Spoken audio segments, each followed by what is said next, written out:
Welcome our channel English solution 48। English solution 48 में आप सभी का स्वागत है। हम लोगों ने लास्ट टर्म पे जो इडियम्स किए थे वो वर्ब से रिलेटेड थे। काफ़ी लंबी श्रृंखला है, इम्पॉर्टेंट वर्ड बहुत से हैं, इसलिए उनको स्टेप से दिया जा रहा था। नाउ द सेकंड सीरीज है, इसलिए मेंशन ऑफ बी। ठीक है, पहला ही लिखा हुआ है फील द पल्स। तो feel the pulse of nation, feel the pulse of somebody, यानी टू नो वंस माइंड, किसी के मन की बात को जानने का प्रयास करना। क्लियर है। फिर है flog a dead horse. Flog मतलब कोड़े मारना, डेड हॉर्स मतलब मरे हुए, यानी ऐसे मरे हुए घोड़े को कोड़े मारने से कुछ लाभ है नहीं। तो टू डू समथिंग यूजलेस, बेकार का कार्य करना। ओके। नेक्स्ट है fly of the handle. Of का मतलब ही है छूटना, फ्लाई मतलब मालूम ही है। तो यानी टू लूज वंस टेम्पर, अपने ऊपर कंट्रोल खोना, अपनी पकड़ खोना। ओके। नेक्स्ट है फीदर वंस ऑन नेस्ट, यानी फीदर पंख है, अपने ही नेस्ट में पंख को लगाने का प्रयास करना। तो to provide first for oneself, यानी अपने लिए ही सारी सुविधाओं का पहले प्रयोग करना। For political leaders we can express it कि they always feathers their nest. Okay, their own nest. Foot the bill, सुनने में जैसे लास्ट टर्म पे भी बताया था वैसे ये भी है कि फुट द बिल का मतलब होता है टू बियर एक्सपेंसेस। अगर पे द बिल लिखा है और फुट द बिल लिखा है तो आंसर आपका फुट द बिल होगा, क्योंकि ऐसे एक्सप्रेशन वाले जो वर्ड होते हैं वो अक्सर पूछे जाते हैं, जिनकी जानकारी आपको एक रॉन्ग आंसर करने से बचा सकती है। इसीलिए इनका एक गुड कलेक्शन है। ओके। नेक्स्ट है fly in the face of, मतलब टू डिफाई करना, चुनौती देना। फिर गेन ग्राउंड। गेन ग्राउंड मैदान जीतना, इसको ऐसे याद कर सकते हैं। तो अर्थ निकलेगा टू सक्सीड, यानी सफल होना। और ध्यान रहे बहुत से बच्चे सक्सेस और सक्सीड में अंतर नहीं समझ पाते। तो जो सक्सेस है वो आपका नाउन है और जो सक्सीड है वो आपका वर्ब है। ओके, नोट कर रहे हैं, गुड। फिर नेक्स्ट लिखा हुआ है गेट ऑफ स्कॉट फ्री, मतलब टू एस्केप विदाउट पनिशमेंट, बिना दंड के छूट जाना। अधिकतर कल्प्रिट पर्सन्स के लिए, पॉलिटिकल कल्प्रिट के लिए ये यूज किया जाता है, क्योंकि वही जो होते हैं एस्केप विदाउट पनिशमेंट। बहुत सारे एग्जाम्पल्स हैं, कोई नाम लेने की जरूरत नहीं है। फिर नेक्स्ट है ग्रीस द पाम, हथेली गरम करना। हिंदी में भी देखिए कहावत ही निकला, और सीधा अर्थ जब निकालेंगे तो टू ब्राइब, यानी कि घूस देना। क्लियर है। चलो, और एक वर्ड आता है हस मनी। तो हस मनी मतलब ही होता है आपका घूस, इसको भी आप ध्यान दीजिएगा। फिर नेक्स्ट वर्ड है गर्ड अप लॉयन। लॉयन की स्पेलिंग लॉयन देख लीजिए, LOIN है, LION नहीं है। ये आपकी कमर की पट्टी होती है। और गर्ड करना मतलब गांठ मारना, जिसको हिंदी में नहीं कहते कमर कस के तैयार हो जाओ, तो यही है आपका गर्ड अप द लॉयन। और इसका मीनिंग निकलेगा to prepare for hard work. Examinations near है तो उस कंडीशन पे आपको यही कहा जाता है, गर्ड अप लॉयन। ठीक है। नेक्स्ट है गो टू द डॉग्स, ये टू है। तो गो टू द डॉग्स मतलब है टू बी रूइंड। हिंदी में अगर कहें कि डॉग का जीवन हो जाना, डॉग की हालत हो जाना, तो सिंपली आप समझ गए होंगे कि इसका अर्थ ही है बर्बाद हो जाना। ओके, चलो। नेक्स्ट है आपका गिव अ वाइड बर्थ, यानी किसी को वाइड दूर कर देना, यानी अवॉइड करने की कोशिश करना, पास ना आने देना, मतलब ना रखना उससे। ठीक है। तो bad people are given a wide berth, या should be given wide berth by you, ऐसे आप एक्सप्रेशन कर सकते हैं। फिर आगे चलते हैं। तो लिखा है give a good account of one self, यानी एक अपनी अच्छी छवि प्रस्तुत करना, टू एक्ट वेल, अच्छा कार्य करने का प्रयास करना, ताकि सामने वाले को हमेशा आपके लिए एक अच्छी फीलिंग्स रहे, आपके उसके गुड अकाउंट में बने रहें। डन है। फिर नेक्स्ट एक्सप्रेशन लिखा हुआ है गिव अप द गोस्ट, तो सीधा सा है give up the ghost, ghost बन जाना यानी टू पास अवे या टू डाई, मर जाना। बहुत सारे एक्सप्रेशन होते हैं जिसको हम डायरेक्टली नहीं कहते, तो इनडायरेक्ट जो एक्सप्रेशंस होते हैं वही मोस्टली यूज किए जाते हैं और उनकी जानकारी हमारी एक लैंग्वेज अंडरस्टैंडिंग में होती है। और वैसे भी इस चैनल का पूरा प्रयास है आपके एग्जामिनेशन को कवर कराना, देन आफ्टर उससे ही आपकी जो नॉलेज होती है वो आपके लाइफ में भी इम्प्रूवमेंट देती है, फॉर स्पीकिंग पर्पस और फॉर रीडिंग पर्पस। ठीक है, चलो। फिर लिखा हुआ है गिव वन अ लॉन्ग रोप, यानी किसी को लंबी रस्सी दे देना। लंबी रस्सी दे देना का मतलब है कि to let someone commit mistakes, सामने वाले को गलती करने के मौके देना, कि अगला कोई भी गलती करते जा रहा है and you are ignoring, sorry आप उसको मौका दे रहे हैं, कि इग्नोर नहीं, आप उसको चांस दे रहे हो कि वो गलती करे, है ना, आपका उससे इनडायरेक्ट फायदा हो सकता है। तो इस तरह के एग्जाम्पल के लिए ही has given a long rope to me, है ना, for what I don't no.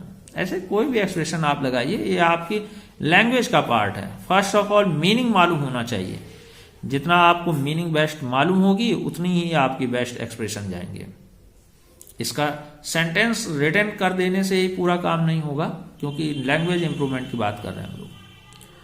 फिर है होल्ड वाटर, यानी कि उसका उपयुक्त होना या उसका महत्व होना, to appear to be valid, कि अगर हम कह दें कि ये रूल्स अब होल्ड वाटर नहीं है तो does not hold water now, वो अब वैलिड नहीं है, या आपकी जो बात है वो इस तथ्य पे सही है, तो your talk your views holds water on this point, तो ऐसे हम यूज कर सकते हैं।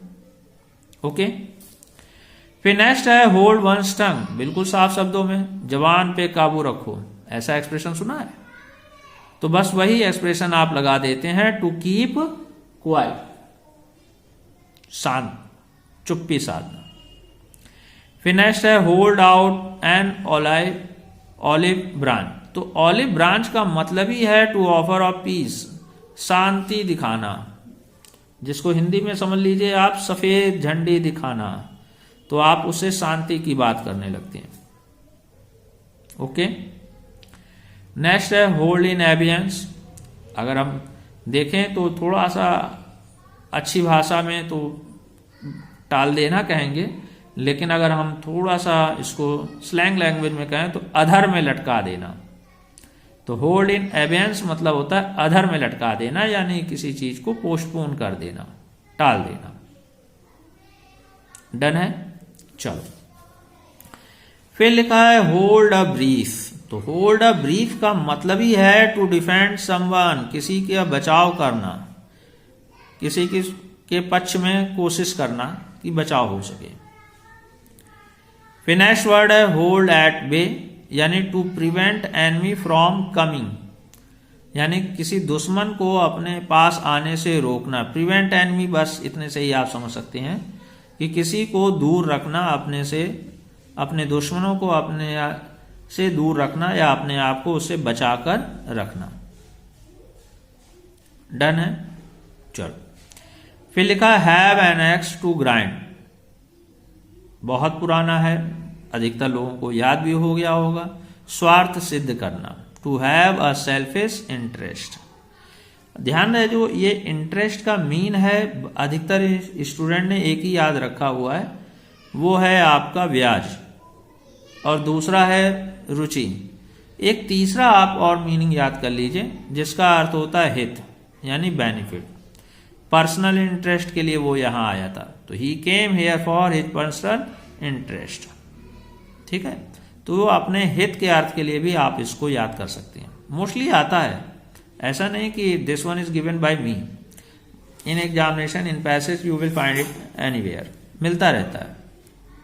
चलिए आगे बढ़ते हैं। ये भी कॉमन है, have the gift of gap. तो ये गिफ्ट ऑफ गैप मतलब ही है आर्ट ऑफ स्पीकिंग, बोलने की कला। जो ओरेटर्स होते हैं उनके पास ये गिफ्ट ऑफ गैप होता है, जिसकी वजह से वो लोग इतने कंटिन्यूएशन बोल पाते हैं। डन है। चलिए नेक्स्ट लिखा हुआ have one's finger in every one's pie. अपनी उंगली हर एक के हिस्से में होना, यानी टू पार्ट एक ऑफ समथिंग, कुछ ना कुछ हिस्सा होना, जिसको कहते हैं ना पांचों उंगलियां घी में, कहीं ना कहीं अपने से बेनिफिट को गेन करने का प्रयास करना। Okay done. ये पास जो होता है हमारी तरफ से वो ये होता है कि यू कैन राइट डाउन, आपको लिखने के लिए पर्याप्त टाइम मिल जाए। सामने दिख रहा है, आप देख रहे हैं, सुन रहे हैं, समझने की कोशिश कर रहे हैं, लेकिन लिखने के लिए एक थोड़ा सा हमें ब्रेक की रिक्वायरमेंट होती है। सो आई डू पास आपके लिए। Okay, thank you. फिर लिखा have an iron will. Iron man, iron will सभी को क्लियर हो चुका है। टू हैव स्ट्रॉन्ग विल, दृढ़ इच्छा शक्ति होना, दृढ़ निश्चय होना। फिर इसी का हम थोड़ा आगे बढ़ जाते हैं तो ये हो जाता है हैव कोल्ड फीट। तो हैव कोल्ड फीट मतलब टू बी नर्वस, नर्वस होना, अपने आप को कमजोर समझना, परेशान होना। चलिए कंटिन्यूएशन में चलते हैं। तो हो जाएगा have feet of clay. Clay मतलब मिट्टी होता है। तो जिसका फीट ऑफ क्ले है यानी to be full of faults, गलतियों से वो भरा हुआ है। ऐसे हम कह सकते हैं you have feet of clay and advising me. Language समझ में आ गया होगा, क्लियर। फिर नेक्स्ट वर्ड लिखा है have too many irons in the fire. बड़ा सिंपल सा एग्जांपल है कि to do many things at a time, एक समय में बहुत सारे कार्य को करना, और सक्सेस का ये जो कार्यक्रम है वो बिल्कुल बेकार है। जैसे अगर आपने स्टोरी सुन रखी होगी तो स्टीव जॉब्स जब एप्पल को दोबारा उन्होंने टेक ओवर किया था तो जो कंपनी 100 ऑफ प्रोडक्ट्स बना रही थी तो उन्होंने हटाया उन सबको और कहा ये 4-5 whatever most important to us we will focus on it, केवल उसी को लेंगे हम। और आज फर्स्ट कंपनी है जो ट्रिलियन पे वर्क की है। आई थिंक अब ज़्यादा समझ में आ गया होगा आपको। तो ये है कि it is not good to have too many irons in the fire, ऐसे आप यूज कर सकते हैं। फिर अगला एग्जांपल हम लेते हैं कि हैव अ ब्रश विद, मतलब टू हैव इनकाउंटर विद, किसी का सामना करना, उसका उससे सामना हुआ। तो he had a brush with his father with his enemy. Okay, और लास्ट तो आपको क्लियर कर चुका हूं। Again I am speaking. लिखा है हैव कोल्ड फीट, यानी किसी बात पे बहुत ही नर्वस होना, बेचैन होना, परेशान होना, अपने आप को कमजोर महसूस करना। क्लियर है? आई होप आपको अच्छा लगा होगा। कमेंट बॉक्स में जरूर बताइएगा कि how much you feel it. आज के लिए इतना ही। Thank you very much.